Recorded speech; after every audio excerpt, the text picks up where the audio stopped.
Hey, what's up guys? In this video I'm going to be walking you through how to download Providus Plus mobile banking app from Google Play Store, and you can also follow the same method to install the app on Apple App Store. So all you just have to do, just open your Google Play Store app, then on the top search right here, input Providus.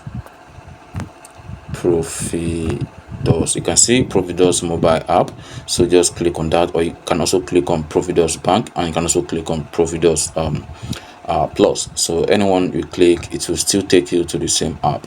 So let's say I search for Providus mobile app. So you can see right here, this is Providus Plus. So just click on that.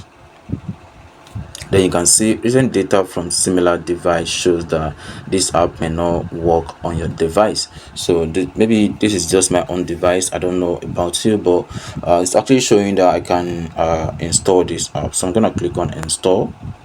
Then let's wait for that to download.